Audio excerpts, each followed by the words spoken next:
Hello, my name is Mary Miele. I am a tutor, a teacher, a parent, and the founder of Evolved Education Company. We are a full-service tutoring and advisement company for all of your educational solutions. On this podcast, we'll explore ideas, techniques, and resources that you can use to support your school-aged child to conquer any learning issue. I'm so glad you're here.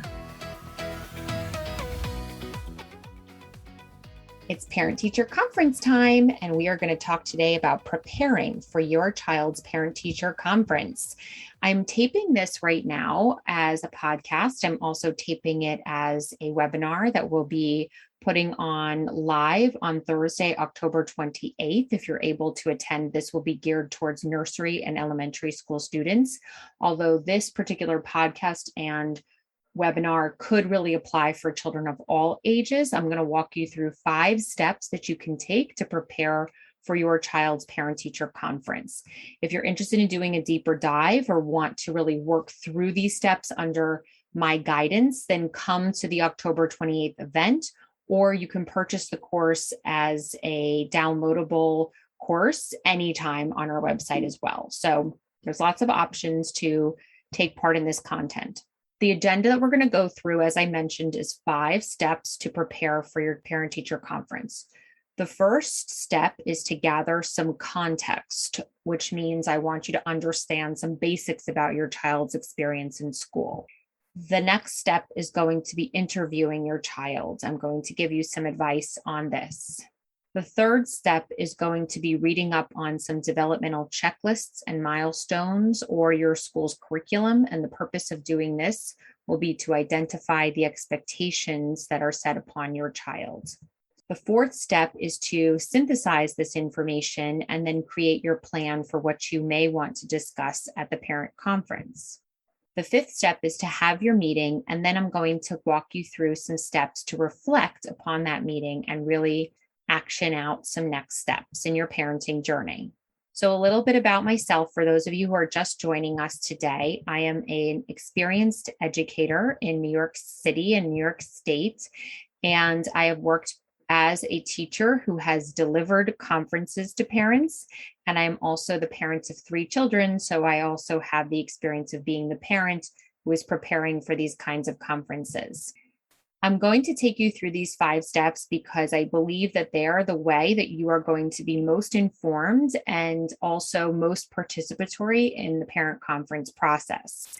You also should know that I'm not a one-size-fits-all educator or consultant. And so if certain aspects of this course really fit you and make sense for you, then you take them and run with them. You do not have to necessarily go through every single step to have a successful parent-teacher conference. Maybe you get an idea here that will help you in your journey of parenting your school-age child, and that is completely fine as well. So this is just a suggestion and an idea that has worked for myself as well as some of my clients, and I hope that it is helpful to you as well. So let's talk about this first step, gathering key information. I would like you to take a look at your child's schedule, their teacher names, their homework that they've completed in the past couple of weeks, so that you have that at a level of awareness, really, just so that you have the basics down. Then what I would like you to do, and I think this is really something I would urge you to do if you don't do it in your practice already of parenting, but I really want you to interview your child before the conference. This is such a fun activity that any parent can do at any time, and it's such a nice way to bond with your child, but it also allows you to gain perspective from them and their experience. It's not necessarily true that everything you'll learn about in this conversation is accurate and true to the letter, but it's the way they're perceiving their experience, right? So for example, I just interviewed my daughter and she was expressing some displeasure around the way a teacher is talking with her. And I understand that the teacher is probably enforcing a rule, and my daughter's perception of it is really what's most important, right? And I need to bring up that perception in the conference. So it's something that I would not know about if I didn't spend some time interviewing her before I have a conversation with her teachers. So what you do is you ask your child what they like, what they don't like, and what they wish for in their educational experience. So for a very young child, you could literally simply ask those 3 questions, just generally speaking. Hey, Sarah, what do you like about school? What's your most exciting thing about school? What do you not like about school? And what do you wish happened at school? So you could sort of go through it that way. Then what I want you to do for an older child is really to subject wise this a little bit. So what I want you to do is I want you to ask about reading. I want you to ask about writing, math, science, music, art, gym, and so on and so forth. Get as much information as you can and write it down. In the course, if you decide to come in and take the course with us, you can download the PDF that you see here on the slide. And if you're listening on the podcast, there's a PDF that I've created that has each subject, and it has a space for like, don't like, and wish for that you could download, print, and record with your child. It's really a nice experience. It's pretty nice to have that time just to bond with them and learn a little bit more about their day in a really meaningful way. So I advise the activity no matter if you're preparing for conferences or not. Okay. The next thing I want you to do is just read up on some child development and some curricular milestones that your child could be meeting at this point in their lives. As part of the course, we have downloadable PDFs from nursery all the way through grade 5. So you're able to download some of the milestones that many children experience holistically in these age groups. And it's just a point of reference for you. So I think having a point of reference as a parent is really helpful because you can ask questions and get answers and really understand what you should be concerned about versus maybe not being concerned about. So for example, if you notice that your child should be reading by the grade 2 end, and your child is not reading by the end of grade 2, then it would be something you could bring up in your conference to say, I've noticed that according to the curriculum that we're supposed to be really reading right now, however, that's not happening. What could we do about it? So points of reference, I think, are really helpful because you can ask questions about what your child is or is not doing and gain more information and insight from the educator who's with your child. The next step that I want you to take is to really synthesize the information that you've now gathered in these first 3 steps. So you're going to take the information from your interview, you're going to take the information from reading up on child development and milestones, whatever you've had time to do is actually totally okay. So I know each of us are really coming to all of this with a finite amount of time to dedicate to this kind of parenting work. And I want you just to be assured that you do not have to complete every single step thoroughly here to do a good job within your parent-teacher conference. Like I said prior, you can work through this in your own way and really take whatever works for you and your family. The idea with this step is to take what your child has said, what your checklist has said, and then formulate what you would like to discuss. There's also a part of this PDF that's the notes from the conference, so you could keep everything together if you'd like to use this PDF to organize your information.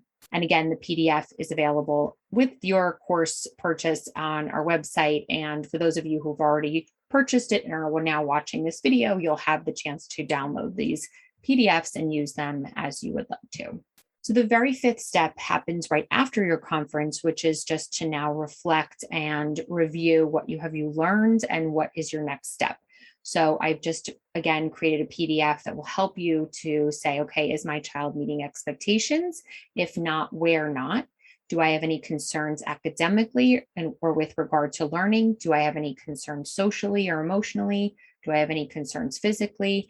And you're able to write all of that down. I think writing to me is a very important exercise as a parent because it gets your thoughts and ideas out onto paper and you can really look at them, study them, and not necessarily make them abstract or a worry if they don't need to be. So it's important to take that time for yourself and your own self-care as a parent to get out what you might be needing to address. So just to kind of bring everything together right now, we've just gone through 5 steps to prepare for your parent conference. We didn't talk specifically about the parent conference itself because I know from my clients that there are many different types of parent conferences. Sometimes there's 10 minutes to talk. Sometimes there's 30 minutes to talk. Sometimes you're talking with each teacher for about 2 minutes. Sometimes there's a different format altogether and your child is attending with you. And so if you have particular questions about the format that your school is going to be working within, that would be best addressed in our Q&A session that we'll have on October 28th.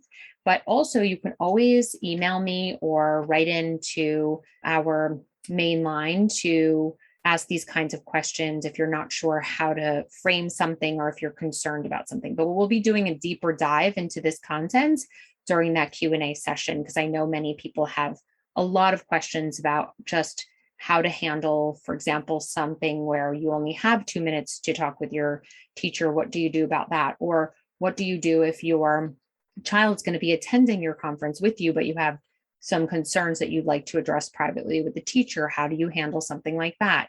And maybe another question would just be, what do you do if there's really not any evidence of anything going wrong, but maybe you have a feeling that there could be an improvement one way or the other? Sort of how do you approach something like that? So there may be specific questions that you have that could benefit the entire audience, and we will definitely put that all together on the 28th for you. And we will tape that Q&A session as well, so that everyone who's purchased the course can have the information as well. Thank you so much for having a listen. And for those of you who have attended the course via the YouTube and the course purchase itself, and I hope it was helpful. Have a good conference, everyone. Thank you so much for listening to Evolved Education. If you like what you hear, please subscribe and write a review. You can send us any and all educational questions to hello@evolveded.com, and we'll try to address it in our upcoming episodes. That's evolveded, evolveded.com. To learn more about how we can support you, go to evolveded.com and book a complimentary 15-minute phone call with us. Are you a professional educator? You can join our teaching school membership platform to gain support and engage in a community interested in learning together. Click on the link in our show notes to learn more.